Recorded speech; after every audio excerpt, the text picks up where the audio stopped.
Many of you in this room play some sort of sport. Have you ever had the feeling when you are just super fatigued due to the amount you're playing?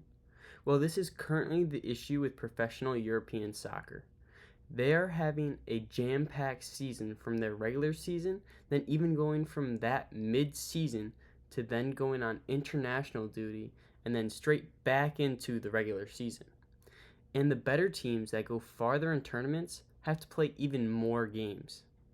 With the amount of games they are playing, it can lead them to more risk of injury.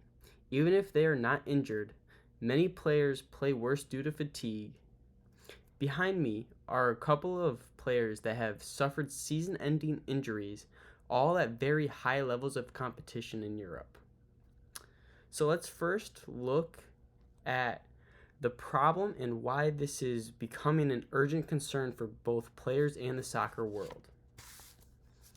The main issue here is the incredibly packed schedule that professional soccer players are facing. For many, it's not just about the regular club season. In Europe, teams are playing multiple competitions throughout the year.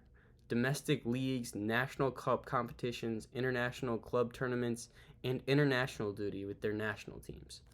The top players who compete in the most prestigious teams and tournaments end up playing upwards of 60 to 70 games in a single season. This leaves little to no time for rest, recovery, or injury prevention. Last season, top players were playing in multiple tournaments and games every couple days. It was not uncommon to see players playing 3 games a week during this time. The problem here is that their bodies still need time to recover. Without sufficient recovery time, their performance suffers, and they become more prone to injury.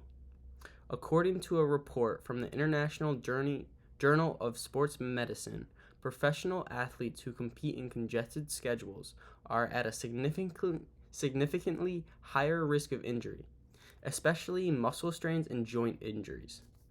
This is a growing concern in European soccer, where physical stress is becoming too much for even elite players. Now let's consider what this means for the players and how their health is impacted. In addition to the physical concerns, playing too many games without enough rest can have a negative effects on one's mental and emotional health. Let's discuss the issue of weariness. Athletes who are constantly exhausted have slower reaction times, poorer decision-making skills, and a higher risk of injury. The silent yet powerful opponent is fatigue. Injuries like hamstring pulls, knee ligament tears, and ankle sprains have become more common in the modern game due to overexertion. For instance, in the 2021-2022 season, over 200 major injuries were reported across the top 5 European leagues, with many of them occurring because of match congestion.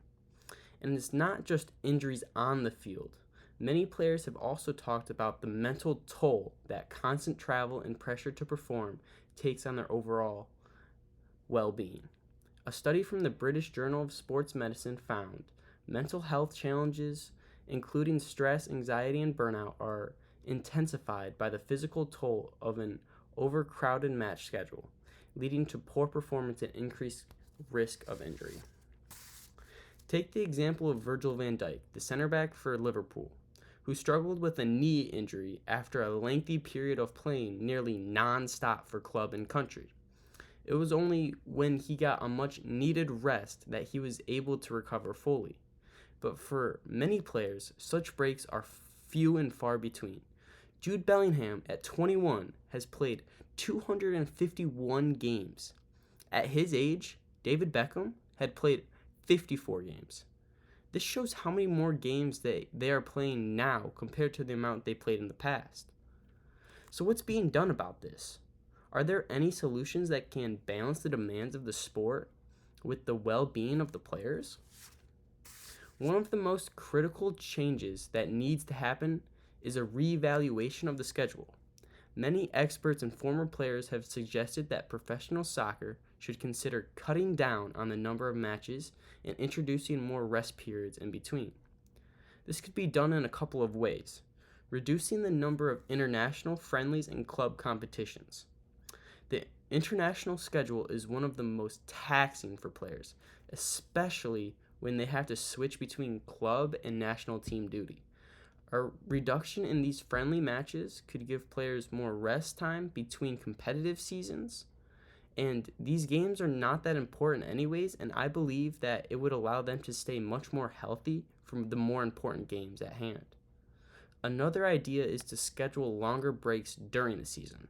A winter break like the one in the Bundesliga, which is the German league, could allow players to rest, recover, and prevent burnout. This would ensure they perform better in the second half of the season compared to like they normally would slow down in the second half of the season.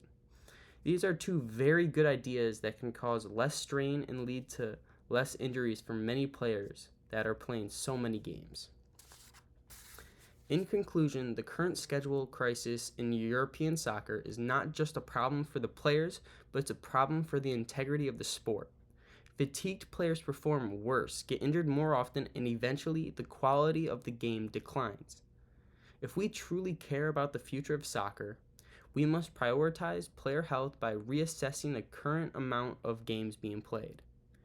The solution is necessary if we want to continue enjoying the beautiful game at its best. As fans, we must recognize that soccer is not just about winning. It's about the long-term health and well-being of the players who make the sport what it is. If we can have an honest conversation about the future of the sport, one where player welfare is central, we can take a healthier, more sustainable future for European soccer. And here's a few questions that I want to ask you guys. Has anyone in this room ever felt overworked in your respective sport? Has anyone experienced an injury during your sports season because you were playing back-to-back games or training too much? Do you think that they are playing too many games? How many games do you think is appropriate for a soccer player to play in a season?